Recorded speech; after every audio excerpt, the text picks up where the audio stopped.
Değerli misafirlerimiz, oturumumuz başlamış bulunmaktadır. Oturum başkanlığı Ankara Üniversitesi Siyasal Bilgiler Fakültesinden Doçent Doktor Nazan Çiçek tarafından yapılacak olup, Çukurova Üniversitesi'nden Doçent Doktor Cahit Arslan, Balkan Araştırmaları Enstitüsü'nden Margarita Dobreva, Amman Üniversitesi'nden Kemal Jeloka, Abhazya Üniversitesi Sosyal Bilimler Araştırma Enstitüsü'nden Profesör Doktor Timur Açukba'nın konuşmalarıyla devam edecektir. Hocalarımıza bırakıyorum sözü. Teşekkürler. Evet, bugünün son oturumuna hoş geldiniz. 4 konuşmacımız olduğu söylendi fakat bir konuşmacımız sanıyorum yetişemedi ama onun tebliği de okunacakmış.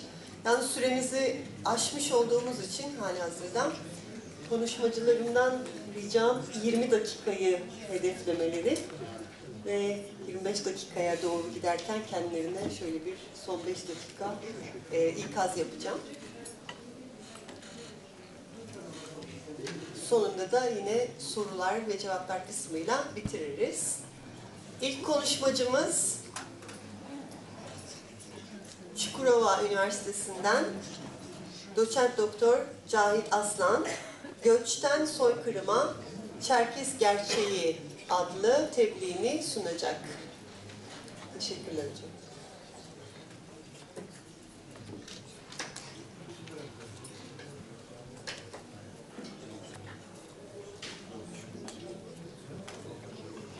Merhaba. Evet, bayağı bir süreyi ekonomik kullanmam gerektiğinin farkındayım. Mümkün olduğunca özel bir şekilde düşüncelerimi sizlerle paylaşacağım. Benden önceki oturumlarda bildirileri dinledikçe iddiamın ne kadar gerçekçi olduğunun da farkına vardım. Özellikle Fatıma Hanım'ın verileri beni destekler nitelikteydi. Ya da ben öyle algıladım. Tarih aslında bitmiş, tamamlanmış bir olaydır. Tarih bitmiş, tamamlanmış olayı bugünden tanımlamak ya da tarif etmek tarihi değiştirmiyor. Tarih bitti. Neyi değiştiriyor? Algılarımızı değiştiriyor. O yüzden aslında bir nevi tarihi tarif etmek, tasnif etmek bugüne yönelik bir şeydir. Bugünkü algılarımızı yönetmenin aracıdır. O halde bugünü hesaba katacağız demektir. Bugün ne var en büyük sıkıntılarımızdan? İşte başlığı böyle bir başlık seçmemin sebebi de odur. Göçten soykırıma. Evet, bir Çerkezlerin yaşadığı bir gerçek var. Dünyanın dört bir yanına dağılmış bir vaziyetteler. Dil ve kültürleri, tarihin derinliklerinde üretilmesine rağmen geleceğe ne kadar bırakacağımız tartışılır haldedir. Bunun tek sebebi Kafkasya'da yaşadıkları olaylardır. Peki nedir bu? İşte göçtür. Yok efendim, hayır sürgündür. Daha uç noktaya getirdik, soykırımdır. Neyse artık o olmuştur. Tarih değişmiyor. Neyse o olmuştur. Peki bugün göç müdür? Soykırım mıdır? Sürgün müdür? Tarifini yapmak, tanımlamasını koymak ne işimize yarayacak? Tarihi değiştirmeyeceğine göre ne işimize yarayacak? Bugünü ve bundan sonraki durumumuzu belirlemek için yarayacak. Yani bugünkü algımızı yönetmek içindir bütün bunlar. Zaten karşı taraf da aynı dertten dolayı tarihi o yüzden kendi değişkenlerine göre ya da kendi ihtiyaçlarına göre değişkenleri bir araya getirip bize yeniden bir algı sunmaktadır. Ama bir kez daha söylüyorum, tarih yaşanmış bitmiştir, onu değiştiremiyoruz. Nedir peki bu? Çerkez gerçeği nedir? Göç müdür? Sürgün müdür? Soykırım mıdır? Nasıl tarif edeceğiz? Bana göre hepsi birdendir. Çünkü tarihi süreç içerisinde hepsi yaşandı. Ama fili tarif ettiğimiz gibi yalnız kulağına bakıp fili tarif edersek fili anlamayız. Yalnızca bedenine bakarak fili tarif edersek yine anlamayız. Ya da kuyruğuna. Öyle ya, körlere fili dokunduruyorlar ve fil nasıl bir şey diye sorduğunda bedenine dokunan duvar gibi bir şeydir diyor. Kuyruğuna dokunan süpürge gibi bir şeydir diyor. Oysa hiçbiri değildir. Ama aynı zamanda hepsidir de. Çünkü o kuyruk o file ait, o beden o file ait, o kulak da o file ait. Çerkezlerin yaşadığı olaylar da bunun gibidir. Dolayısıyla biz ne yalnızca kulağına, ne yalnızca bedenine ya da kuyruğuna bakmalıyız. File bir bütün halinde baktığımız gibi Çerkez gerçeğine de bir bütün halinde bakmalıyız. Eğer parçalara bölüp bu bütünü parçalara indirgersek o zaman bütünü gözden kaçırırız. Zaten dert de o, bir parçaya indirgemektir. Bir sunusunda, bizden önceki bir arkadaşımızın sunusunda şundan bahsetti. Efendim Kafkasya'da birileri çıktı, Çar'dan para aldı ve bu paraları işte iyi de para aldı ve Çerkezleri alıp getirdi. Evet, o da var ama o filin bir tek kuyruğu. Yani öyle bir kişiler de var. Ya da 60 bin kişiyi peşinden getirip efendim halifenin topraklarına götürüyoruz deyip getirenler de oldu. O da filin kuyruğu değilse de kulağı. Ama bir fil, bir bütün. Biz fili anlamak istiyoruz. Yani bugün Çerkezlerin gerçeğini anlamak istiyorsak ne o kişinin para karşılığında buraya getirdiğine, ne öbür kişinin yalnızca kahramanlıklarına, ne de herhangi bir generalin tek başına aldığı oradaki kararlara bakamayız. Ondan yola çıkarak bütünü açıklayamayız. Bu böyle yaptığımız zaman ki sıklıkla yapılan bir şeydir, metodolojik bir hata yapıyoruz demektir. Metodolojik hatayı bilimsel çalışmalar affetmez. Bilimsel çalışmalarda eğer metodolojin hatalıysa ondan sonraki söylediklerinin de hiçbir değeri yoktur.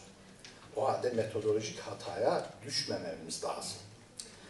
Ben ne diyorum? Diyorum ki hepsi birden var. İşte kuyruğu da var, kulağı da var, bedeni de var. Bir şey daha var ki Çerkezler bugün yeryüzünün dört bir yanına dağılmıştır. Bunun tek sebebi de Ruslardır. Kafkasya'ya Ruslardan önce de çok saldırılar oldu, istilalar oldu.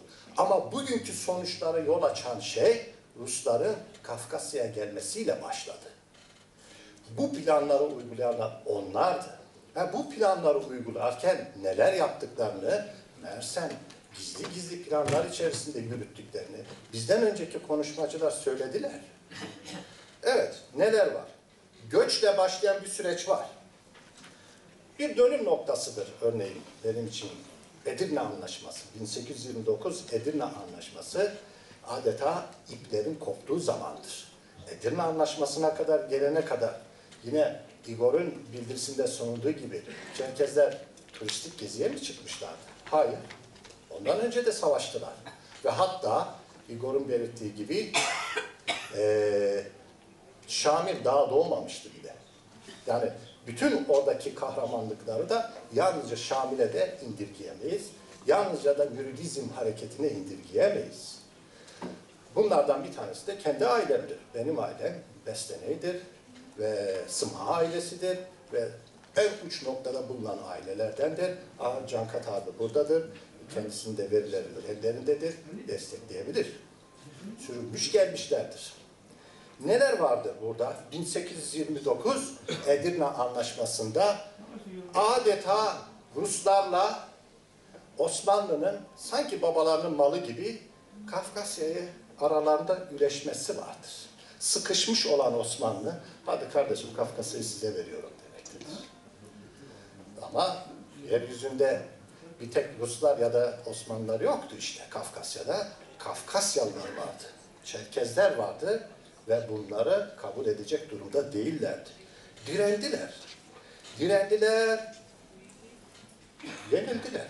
Ama bu direniş sürecinde ilk dönemi yani 1860'a kadar olan kısmını oradaki nüfus hareketini, 1860 yılına kadar olan nüfus hareketini göç olarak tarif edebiliriz 1860'takileri. Ve hatta bu 1860'daki dönemde şöyle bir belge de var. Özellikle kendi imkanlarının sınırlı olduğunu ve kesinlikle yenileceklerini tahmin eden prens ve feodal gruplardan Osmanlı yanlısı olanlarla dini çevreler ailelerini Osmanlı topraklarına götürdüler. Yani gönüllülük esasına dayalı diyebilirsiniz buna. Ne yapmış? Önceden görüyor. Diyor ki ya biz en sonunda bunlarla baş edemeyeceğiz. Karşımızda koca bir canavar var. Ne yapalım? En azından ailemiz sağlam halim diye getirip İstanbul'a özellikle biraz da paraları da var, varlıklar, onları yerleştirir. Bunların yaptıklarına göç diyebiliriz. Ve hatta o dönemdeki Trabzon'daki Rus konsolosluğunun raporunda şöyle geçmektedir. Genellikle zengin ve ileri gelen dağlar göç ediyorlar. Raporu geçiyor. Trabzon'daki konsolosluk Moskova'ya geçti raporda. Göç tarifini orada kullanabiliriz bunları. Fakat daha önceki konuşmacılarımızdan Muliti'nin planından bahsettiler. Çok öncesinde. Yani bu planlara baktığımızda ne görüyoruz? O tarumar olan bu toplumun, o zor şartlarının Rusların böyle o andaki konjonktürden dolayı gelişi güzel o andaki sorunları çözmek için alelacele aldıkları bir tedbir olmadığını görüyoruz. Öncesinden planlanmış bir sürecin uygulaması olduğunu görüyoruz. İşte Muliti'nin 1857'de planı olduğu açığa çıkıyor. Ne diyor? Rus ve Kazakların Kafkasya'daki yol haritası ve Çerkezlerin vatanlarından sürülmesi başlıklı bir plan. Bu plan uygulanıyor, çara kabul ettiriliyor. Bu raporda ne deniyor? Dağlıları bizim uygun gördüğümüz arazilere göçürmek gerekir. Onları Don bölgesinde iskan etmek lazım. Öte yandan Kafkasya'nın kuzey yamaçlarında Rus nüfusunun kuvvetlenmesi lazım. Zamanı gelinceye kadar bu planı dağlılardan titizlikle gizli tutmamız lazım. Yani çakmasınlar bunlar. Bundan haberleri olmasınlar ki sonra yapacaklarımız bilinirse başka boyutlar kazanabilir. Gibi. Demek ki bu sürece kadar olan kısım göç, bundan sonra bu planın uygulamasını göç mü diyeceğiz? Bir plan dahilinde zora dayalıysa bu, hatta zorunlu göç tabiri de gerek yok. Adı bunun direkt sürgün demektir. İşte 1860 ve 61 yılları arasında bu planın uygulamaya geçmesiyle beraber bu arada geçen olayları sürgün diye tarif edebiliriz. Bu da var. Filmin kulağıdır belki de bu da. Ve ama çok acı şartlarda gerçekleşiyor ve acı sonuçları var bu sürgün sürecinin. Örneğin en acılarından ki bu bir süre sonra bir zulme ve katliama dönüşecek bir döneme geçiyor. Göç, sürgün ve bir üst aşaması katliamdır bunun. İşte yine Rus konsolosluğundan bir rapor, Mayıs 1864'te o döneme ilişkin verilerini anlatırken 30.000 kişi açlık ve hastalıktan kırıldı. Gemilerde hastalık alameti gösteren olursa derhal denize atılırdı gibi bir sürü ibareler var. Bunu göçle mi izah edeceğiz? Yani bu insanlar gönüllü olarak mı bu gemilere bindiler, böyle Antalya'ya gezmeye gelmek gibi niyetindeydiler, ondan sonra da yiyecek bulamadılar. Devam edirsek yine başka bir konsolosluğun dönemde. Türkiye'ye gitmek üzere Batum'da 70.000 Çerkez geldi. Bunlar günde ortalama 7 kişi ölüyor.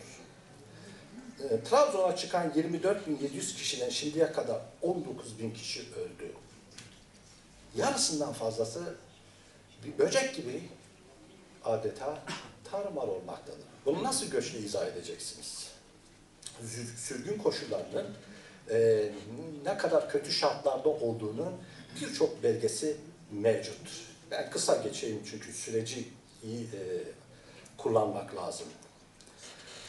Fakat 1860-61 arasındaki bu zulüm biraz sürgün Ama direniş de var. Yani o sürgünü gönül rahatlığıyla herkes kabul etmiyor. Dağlarda, Çerkes köylerinde direniş görülüyor. Bu direnişi kırmak için de daha zalimce bu sefer metotlar uygulanıyor ki 1861-62 yılın arasında olan olayları katliam diyebiliriz ancak. Bununla ilgili bir sürü askeri anılar var. Hepsi deşifre oldu ve hepsinde de tek tek bunlar anlatılır. Nasıl bir katliam uyguladıklarını bize anlatırlar. Örneğin bu dönemdeki bir askeri anıda Doğoski'nin bir askeri, Doğoski adındaki bir askerin anısında verilen süre dolunca birlikler Mauts'e nehrine kadar ilerledi. Müfreze iki kol halinde ilerliyordu. Bir kol Aşe Nehri'nin alt kolları boyundaki köyleri ateşe verdi. Orada buldukları köylüleri mallarıyla dışarı çıkardılar. Birçok şahsı müfrezenin ilerlemesini görerek aileleriyle birlikte dağa kaçtı. Bu şekilde harekatın ilk 3 gününde ikinci sıra dağlarla deniz arasındaki bütün köyler yakıldı. Ve bu dönemde 62 yılında artık öne alınmaz daha üst bir tedbirin sinyali gelmeye başlıyor. Katliamla yetmiyor. Ve 1962 yılında Kafkas Komisyonu'nda deminki arkadaşlardan bahsettiği bu komisyonda önlem olarak uyguladıkları bir tabir var ki şunu söylediler bu tarihte. Çerkes toprakları devlete lazım, onların kendilerine hiç gerek yok. 62'den sonra işte hiç gerek yoksa artık bunun topyekun çözülmesi lazım. 62-64 dönemini soykırım olarak tarif edebiliriz. Niye? Soykırım kavramı öyle gelişi güzel kullanılabilecek bir kavram değil. Bu kavramı hem uluslararası ilişkilere hem politika bilimine, diğer sosyal bilimlere ciddi anlamda kazandıran şahsın soykırım tanımına bakalım. Lemki. Ki Lemki Nazilerin Yahudilere uyguladığı soykırım üzerinden yola çıkarak bunu tanımladı. Ne diyor? Genel anlamda konuşursak soykırım milletin tüm üyelerinin kitlesel kırımlarla yok edildiği durumlar hariç ki bu dahil ve onlar hariç bir milletin anında yok edilmesi anlamına gelmek zorunda da değil. Yani illa Nazilerin yaptığı gibi soykırım tanımına uyması için toplama kampına sokacağız. Sonra onları gaz odalarına koyacağız ve topyekun orada yok edeceğiz demek yetmiyor. İlla böyle olmak zorunda değil. Başka metotları da var diyor bunun. Ulusal bir grubun yok olması niyetiyle grubun elzem yaşam kaynaklarının yok edilmesi amacını taşıyan çeşitli hareketlerden oluşan örgütlü bir planı ifade eder. Yani suyunu kesersen, yemini kesersen ve beklersin o bir süre sonra ölür. İlla tepesine çökmesine gerek yok. Bunun için bir plana sahip olmanız yeter. Bizden önceki konuşmacılar hepsi bu planlardan bahsettiler. Ve uygulamalara ilişkin de bir sürü belgeler deşifre oldu. Ve bu tür bir planın hedefi ulusal gruba ait siyasi ve toplumsal kurumların, kültürün, dilin, milli hislerin, dinin ve iktisadi varlığın tahrip edilmesi ve bu gruplara dahil kişilerin bireysel güvenlik, özgürlük, sağlık, onur ve hatta yaşam şartlarının yok edilmesidir diyor soykırım. İlla gaz odasına sokun demiyor. Evet, Çerkezlerin şu andaki soykırımı devam ediyor bu haliyle. Her yerde devam ediyor. Çünkü dilini, geleneğini, milli hislerini bir sonraki nesle taşıyamayacak hale gelirse, buyurun vıbıkları, ne yapacağız vıbıklara? Vıbıklar bir sabah uyandılar, dediler ki ya artık yüzyıllardır vıbık olarak yaşıyoruz, sıkıldık, vıbıklıktan vazgeçelim mi dediler. Onu oluşturacak, kültürel sürekliliği taşıyacak kurumları yok edersen bir süre sonra doğal olarak ortadan kalkacaktır. Bu haline baktığımızda Çerkezlerin 1862-64 tarihleri arasındaki yaşananları soykırım olarak tarif edebiliriz. Ve hatta algının bütünlüğünü burada görmemiz lazım. Artık bu ne filin kuyruğudur, ne bedenidir, ne de kulaklarıdır, ta kendisidir. Çerkezlerin nasıl topyekun imha ve sürgün edildiklerini şu askeri belgede de görebiliyoruz. Şöyle diyor, savaş son derece acımasızca cereyan ediyordu. Biz geri dönülmesi imkansız bir tarzda ve askerin bastığı her toprak parçasının son ferdine kadar Çerkezlerden temizleyerek adım adım ilerliyorduk. Karlar erir erimez ve ağaçlar yeşermeden önce yüzlerce köyleri ateşe veriyorduk. Ekinler atlara yediriliyor veya çiğnetiliyordu. Köy nüfusu gafil avlandığı takdirde derhal asker korumasında en yakın Kazak köyüne götürülüyor ve daha sonra Türkiye'ye sevk ediliyordu. Bizim yaklaşımımız sırasında boşalan kulübelere çoğu zaman masanın üzerinde içinde kaşığı ile beraber henüz soğumamış lapaya, üstünde iğne takılı tamiri yarıda kalmış elbiselere, döşemeye yayılmış bir şekilde bırakılan çeşitli çocuk oyuncaklarına rastlıyorduk. Fakat bazen askerlerimizin canavarlığa kadar varan hunharca hareketleri de yapıyorlar. Bakın bunları göç mü diyeceğiz?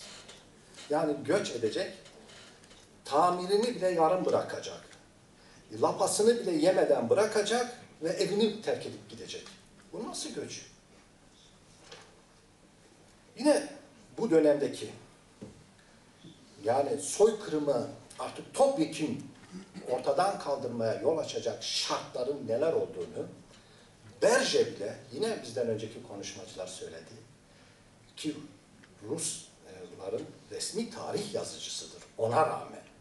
Onun dilinde bile artık ne hale geliyor. Berje bile durumu şöyle tarif ediyor. Hristiyan olsun, Müslüman olsun, ateist olsun, onların durumlarını görenler mutlaka çöker ve perişan olur. Ruslar Çerkezlere, hayvanlara bile yapılmayacak şeyler yaptılar. Şu gördüğüm olayları kağıda gözyaşım damlamadan nasıl yazacağım?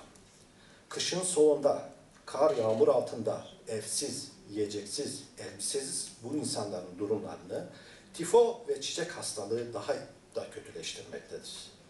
Anasız kalmış bebekler ağlaşıyor, aç bebekler ölmüş annelerinin göğüslerinden anne sütü arıyorlar. Genç bir Çerkez kadın paçavralar içinde açık havada ıslak toprağın üzerinde iki yavrusuyla birlikte uzanmış, biri ölüm öncesi çırpınışlarla yaşama mücadelesi veriyor, diğer ise soğuktan kas katı yetiştirilmiş annesinin göğsünden açıklığını gidermeye çalışıyor. Binlerce insan göz önünde ölüp tükeniyor. Böyle manzaralar sık sık rastlanıyordu. Göç ediyorlar bunlar, güya. Kısacası sonuç itibariyle, yani bütün bunları kısaca toplayacak olursak, Rusların emperyalist yayılmacı politikasının Kafkasya'ya dayanması yüzünden Çerkezler uzunca yıllar Rus Çarlığına karşı özgürlük mücadelesi vermiş onurlu bir halktır. Bu mücadele sürecinde Ruslar Çerkezlere çok kötü davrandı ve Kafkasya'da etnik temizliğe varan savaş metotları uyguladı. Sonuç olarak Çerkezler 21 Mayıs 1864'te özgürlük savaşlarını kaybettiler ve nüfuslarının önemli bir kısmını genosis kurbanı oldu. Geri kalan nüfus ise Kafkasya dışında özellikle Osmanlı topraklarına sürüldü. İşte 21 Mayıs o trajedinin adıdır. Bu tarihi olaylar Çerkezlerin tarihi gelişiminde olumsuz rol oynadı. Sosyoekonomik, politik ve kültürel gelişmelerini Kafkasya sınırları içinde onlarca yıl geri bıraktı. Rus Çarlığı'nın politikası sonucu Çerkez halkı darmadağın oldu. Çerkezler yalnızca savaşı değil, yerlerini ve yurtlarını da kaybetti. Bu yüzden büyük çoğunluğu Türkiye olmak üzere dünyanın dört bir yanına dağıldılar. Hatta bir millet olarak yeryüzünden silinme tehlikesi yaşamaktadırlar. Bu savaşlar sadece bir işgal hareketi olarak kalmadı. Fakat gelişen süreç içerisinde bütün Çerkezlerin toptan yok etme veya onların yaşam kaynaklarını kurutarak Çerkezleri ülkelerinden ayrılmaya zorlama şeklinde de oldu. Ayrıca sürgün sadece askeri yenilginin sonunda hemen düşünmüş bir tedbir de değildi. Çar hükümetinin önceden planlayıp uyguladığı bir holokaustu. Süreç ve sonuçları itibariyle bakıldığında Kafkas Rus savaşlarının zalimce, gayri insani koşullarda gerçekleştiği söylenebilir. Çağın değerleri de söyleyecek olursak, Çerkezlerin yaşadıkları insan haklarına aykırıdır. Yaşanılan olayları izah etmeye göç bir yana, sürgün kavram bile zayıf kalır. Ancak soykırım, katliamdır bunun karşılığı. Kaldı ki resmi Rus tarihinde Dağlıların göçü olarak tanımlanan 19. yüzyılın bu büyük nüfus hareketinin bir sürgün olduğu artık kabul ediliyor olmasına ve tarihin en önemli sürgünleri arasında olmasına rağmen Kafkasya halklarının uğradığı bu dramatik facialar ne yazık ki uluslararası dikkate yer bile görülmemiştir. Şimdi ortada sürgün öyküsünden başka bir sorun daha var. Çerkezlerin Çarlığın uyguladığı soykırım sonucunda yitirdiği büyük, telafi edilmez maddi, kültürel, insani ve toprak kayıplarını kim nasıl tanzim edecek? Aslında bu tür soruların yanıtlanmaması ve yaşanan kaygılar Çerkezlerin 2 kez soykırıma uğradığını ve soykırımın devam ettiğini göstermektedir. Kısaca Çerkezler diyorlar ki, en azından ben diyorum ki, bizi sevmiyor olabilirler ama Çerkez soykırımına kayıtsız kalamazlar. Bu kadar.